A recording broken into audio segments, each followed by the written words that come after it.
Bonjour à tous, j'espère que vous allez bien. Bienvenue dans ce LNDJ du jeudi 28 juillet. Marché DAX qui est toujours bloqué entre sa moyenne mobile 50 et la zone importante 13 300-320 et pour l'instant la MM20 qui tient encore. On est sur un marché qui ne sait pas trop. Ce matin, on est enfermé dans un petit canal 4 heures baissier, mais au-dessus des moyennes mobiles. Donc on a d'un côté un flux plutôt légèrement haussier, mais en même temps dans une figure plutôt baissière, donc c'est pas évident de prendre une bonne décision. Il y a une zone qui est intéressante, qui peut arriver un petit peu plus bas, que je vais surveiller autour des 13 050, qui est une polarité qui a déjà fait résistance puis support, qu'on peut aussi tirer un peu plus large, qui a déjà fait résistance de plusieurs fois et qui a été finalement assez travaillée dans le passé.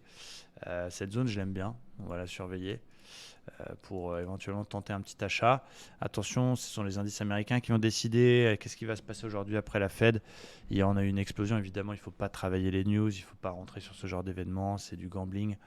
Mais on va voir justement ce qui va se passer aujourd'hui parce qu'on a eu sur les dernières situations identiques une deuxième journée dans laquelle ça a perdu tout ce que ça avait gagné sur les news. Donc voilà, attention, le Nasdaq il est dans un canal haussier, mais il a buté sur le haut du canal et il passe pas ses 13 580, ses 12 580 qui est le précédent plus haut.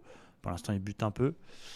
Et on a un Dow Jones pareil qui tient un haut de canal, même si en daily, les indices américains sont beaucoup plus alléchants, notamment le Dow, puisqu'il a cassé 61,8 de toute la baisse. Donc ça, c'est vrai que ça m'intéresse, on est au-dessus des moyennes mobiles. Donc je suis quand même plutôt un biais haussier du côté du Dow. Par le flux qui est vert partout, mais en soignant mon point d'entrée, soit sur un petit pullback 61,8 que je vais surveiller 32 000, soit une petite exagération et repayer le bas ici vers 31 700, ou alors tout simplement la cassure du plus haut. Donc là, on est vraiment sur un moment clé, plutôt un biais haussier en recherche d'achat, mais pas faire n'importe quoi. On a en plus de la divergence 1 heure qui se met en place.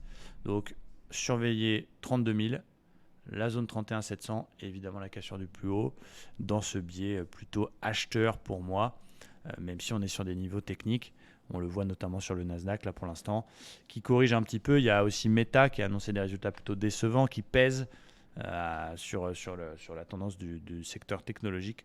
Donc voilà, la belle zone, elle a bien fonctionné, la zone des 150 ici. Voilà, je patiente tranquillement. J'aurais bien aimé payer le DAX ce matin sur un petit repli, mais j'ai pas de signal. Et sur le Dow, on va attendre l'ouverture US et voir un petit peu ce qui va se passer. En tout cas, c'est des séances qui sont pas évidentes. Les mouvements sont sur les news ou hors marché. Mais regardez, vous regardez en 5 minutes le Dow, c'est la tristesse absolue. C'est comme ça. Patience, attendons un beau setup et travaillons proprement. Voilà les niveaux que je surveille. J'espère que ça vous aide. Et je vous remercie. Je vous souhaite une très belle journée. À bientôt.